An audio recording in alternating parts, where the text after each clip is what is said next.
Okay, we're in the 6th video, the final video for Chapter 7. It's a long chapter as far as trying to get all the calculations and lots of practice. Practice is going to make perfect in this chapter. You know all those problems in the back of your Chapter 7 that have answers at the back? All the ones that are the blue questions and the paired exercises? Work as many of those as you can. That's going to be the key to knowing how successful you're going to be on the exam. Start early.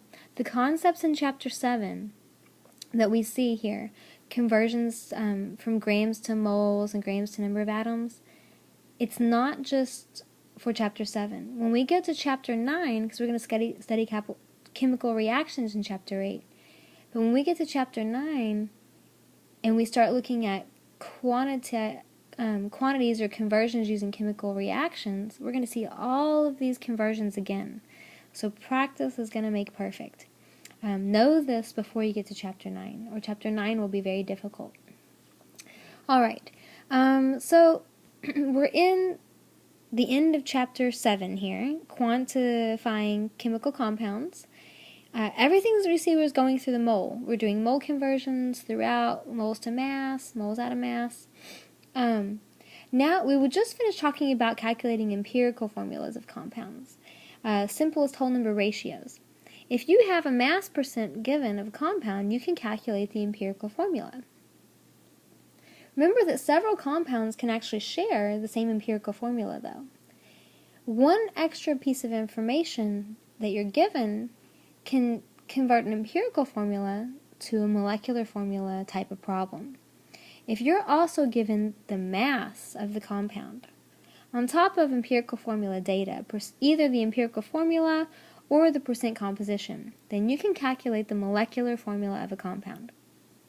So remember that the molecular formula is going to either be equal to or some integer multiple of the empirical formula, that integer being n. So n can equal 1. If n is a whole number that equals 1, the empirical formula is equal to the molecular formula. If n equals 2, 3, or 4, then the molecular formula is a multiple that many times of the empirical formula repeated. What does that mean? If you have a certain compound with an empirical formula, you can calculate the molar mass of that empirical formula on the periodic table. If you're given a molecular formula, you can also calculate the molecular mass, or the molar mass. If you have an empirical formula that's multiplied so many times into a molecular formula, the weight of the molecular formula will be the multiple of the empirical formula weight. Basically, what I'm telling you is if you know the weight of the empirical formula, the mass, and you know the mass of the molecular formula, the number of times the mass the empirical formula goes into the mass of the molecular formula will give you your integer n. Okay? So, that's what I wrote here in the second bullet. The ratio of the molecular mass, the mass of the whole molecule, to the mass of the predicted empirical formula, the mass of just the simplest ratio, is going to tell us how many times larger n the molecular formula is. So if we know empirical formula, and we know the mass of the molecular formula, if we know the empirical formula, and we know the weights of the empirical formula and molecule, we can calculate n, and we can come up with the molecular formula. N is going to equal the molecular formula mass, so the grams of the molecular formula, divided by the empirical formula mass, or the grams of the empirical formula. Okay? Alright, what do I mean by that? That's always confusing. Let's look at an example as the best way to understand. The example question here says, determine the molecular formula, so we want to know the molecular formula, the actual mole-to-mole ratio of elements in the compound, for glyceraldehyde, which has a molar mass of 90.08. So this molecule, the molecular formula mass, so the grams of the molecular formula is 90.08 grams per mole. And we know what the empirical formula for glyceraldehyde is. It's CH2O. Alright, so the first thing I'm asked to do is to calculate what? Determine the molecular formula. We know that the molecular formula equals the empirical formula times some multiple integer n. All right? Do we know n? Are we given the integer of how many times the empirical formula is repeated in the molecular formula in the question? The answer is no, but we can calculate n. N equals the molecular formula mass divided by the empirical formula mass. Simply put, it's the grams of the molecular formula, or the grams of the molecule, divided by the molar mass of the empirical formula. All right, now, we are given some information here. We actually can solve for n right away.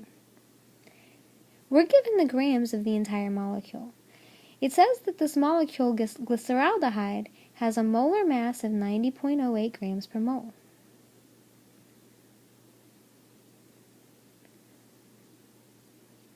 All right. We also know what the empirical formula of the compound is. If you know the empirical formula of a compound, you can calculate its mass. The empirical formula of the compound is CH2O. It's got 1 carbon, 2 hydrogens, and it's got an oxygen. So, let's calculate that real quick. We've got 1 carbon, and if you look at your periodic table, carbon weighs 12.01 grams. We have 2 hydrogens, and that each weighs 1.01 grams. And we have 1 oxygen, which weighs 16.00 grams. So if we calculate the grams of the empirical formula, the mass of the empirical formula, it's 12 plus 2 plus 16. Roughly. Let's get the whole molecular formula mass. 12.01 plus 2.02, it's 14.03, plus, am I missing something? Plus 16, 30.03? Alright, did y'all get 30.03 grams? Hopefully use the calculator. Okay. So, we know the weight of the molecular formula, empirical formula is 30.03 grams. Alright, so we can calculate n now. N is the integer multiple from the empirical to molecular. So 90 divided by 30 is roughly 3, right? We always have... Alright, so let's go on to another one.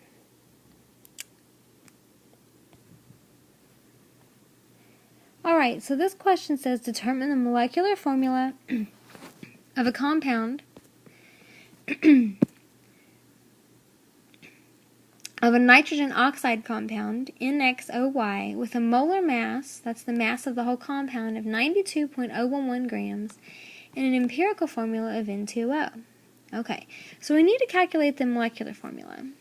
We're given the empirical formula, so we know that the molecular formula is going to equal some multiple of the empirical formula. So our empirical formula is N2O, but we don't know how many times the empirical formula, N, is repeated into the molecular formula. So that's actually the first thing we're going to solve. How many times does the empirical formula repeat to the molecular formula? What is N? Remember that N is going to equal the grams of the whole molecule, the molecular formula, divided by the grams of the empirical formula. Alright, we're given the molar mass of the compound. That's basically the grams of the molecular formula. It's 92.011 grams per mole. We're not given the grams of the empirical formula, but we are given the empirical formula. So we can calculate the mass. We have 1 nitrogen, which weighs 14.01 grams, and we have 2 oxygens. Each oxygen is 16, so 16 times 2 is 32 grams. So we've got 1064. So the weight of the entire empirical formula should be 46.01 grams. And again, I'm just calculating using the molar mass calculation we did in a previous video. So I've got, 46.01 grams. So I've got my mass of my whole molecule, my mass of my molecular formula. How many times does the empirical formula? How many times does the empirical formula mass repeat into the molecular mass? Well, 92 divided by 46 is about 2 times. N here is going to equal 2. So I've got N2O, or NO2, I'm sorry, times 2. So my molecular formula will just redistribute the 2. The molecular formula will equal nitrogen 1 times 2 is 2. Oxygen 2 times 2 is 4. So my molecular formula will be N2O4. Notice it's not a simplest formula this time. It's a multiple. Alright. Let's go to the next one. It says, what is the molecular formula of a compound whose empirical formula is CH2Cl and the molar mass is 197.92? Once again, we're going to calculate the molecular formula. The molecular formula is going to be equal to the empirical formula times N. So we've got CH2Cl times N. We don't know N right now, so let's calculate it. N is going to equal the grams of the molecular formula, or the molecule, divided by the grams of the empirical formula. We're given the whole grams of the molecule. The molecular weight of the compound, the molar mass, is 197.92 grams. What is the molar mass of CH2Cl? Okay, you can calculate it on your own in your own time. I'll give it to you. It's chlorine's about 35, plus 2 is 37, plus carbon, which is 12. It's going to be about 49. It turns out that it's 49.48 grams if you calculate that from the periodic table. So 197 divided by 49.4, 198 almost, is going to equal 4. So your N value is going to be 4. So we have carbon, 1 times 4, is 4. Hydrogen, 2 times 4 is 8. And chlorine, 1 times 4 is 4. Our molecular formula is C4H8Cl4. I believe that's D.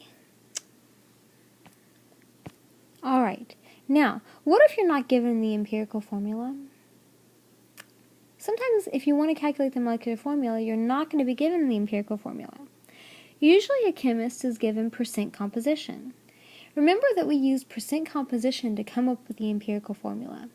And in the last compound, or example, we used the empirical formula plus the total mass to come up with the molecular formula.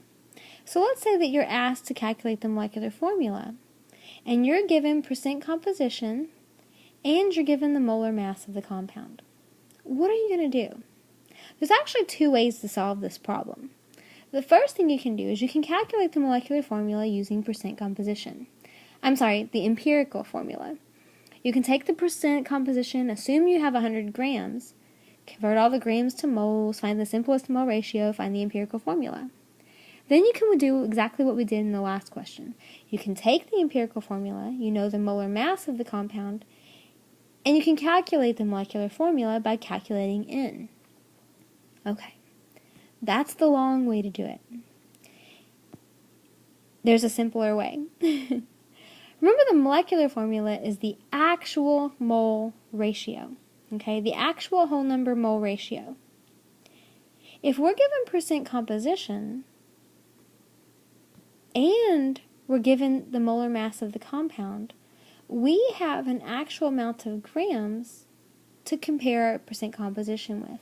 We can take the percent composition and we can convert that using the molar mass to an exact or an actual grams of each substance in the compound.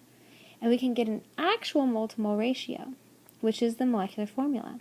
We can bypass the whole assume you have 100 grams because we're going to know the mass we have now. So I'm going to show you by example how we're going to solve a molecular formula problem quickly when we're given percent composition and molar mass. So let's read the problem first. It's probably the best thing to do.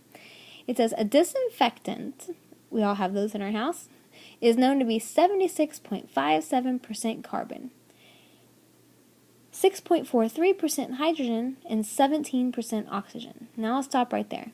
When you read these word problems, that's a lot of stuff right there. Reduce it. What am I given? Basically, you know that you are just given the percent composition. Okay, that's really what all that is. So you go, okay, I've got this disinfectant, I've got the percent composition. Now what does that tell you? The first thing that tells you, it tells you what each type of atom you have in your molecular formula is.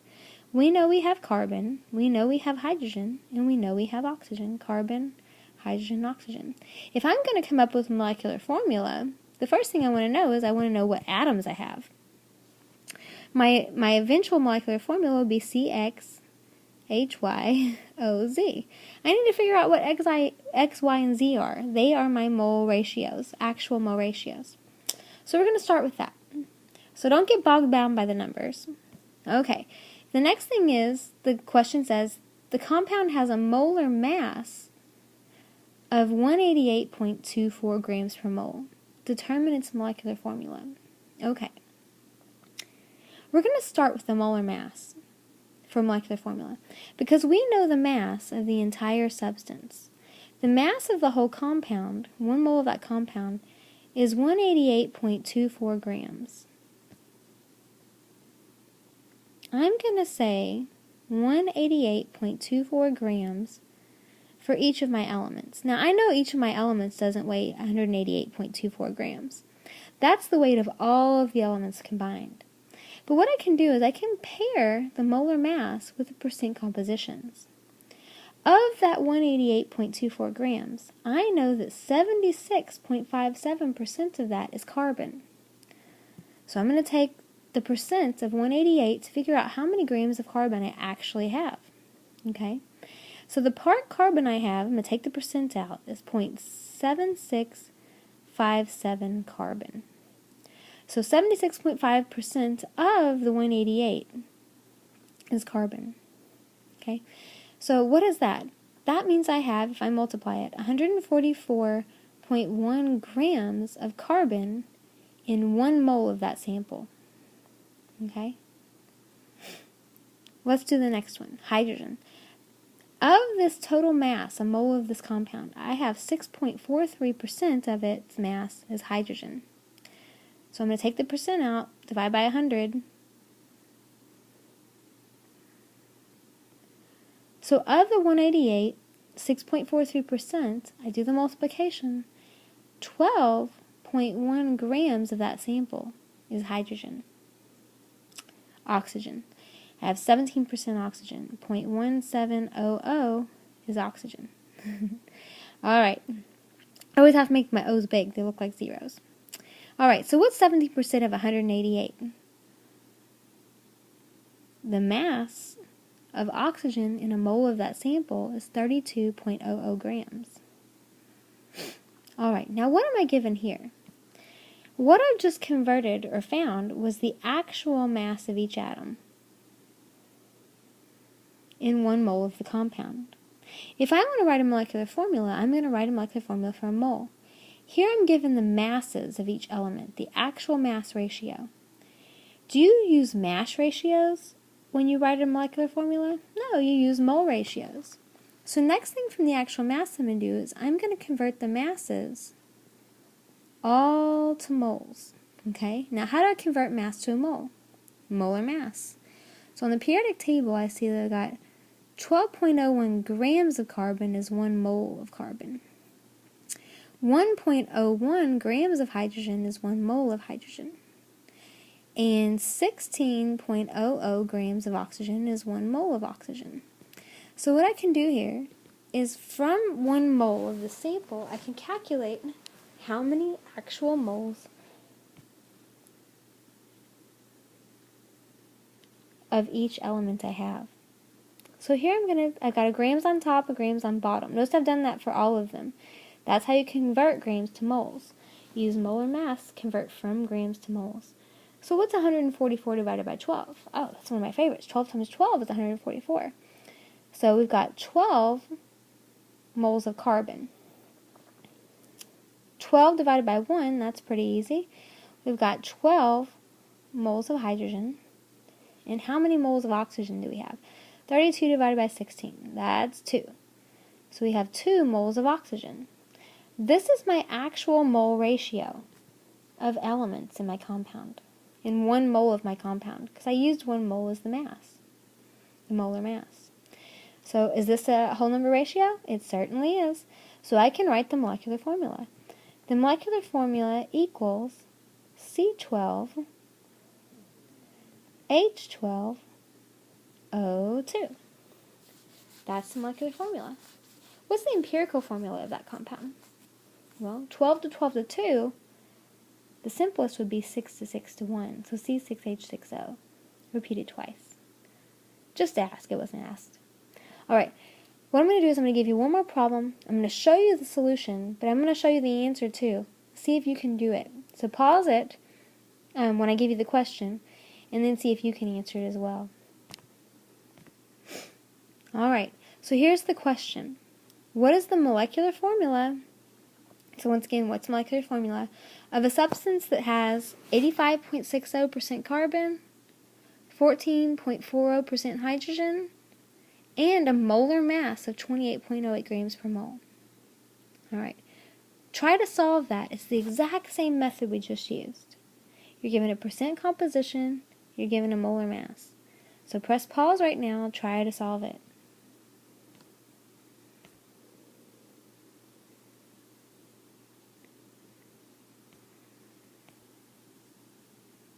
Alright, the answer, hopefully you actually solved it, because I tell you, it's a lot easier to watch it than it is to do it.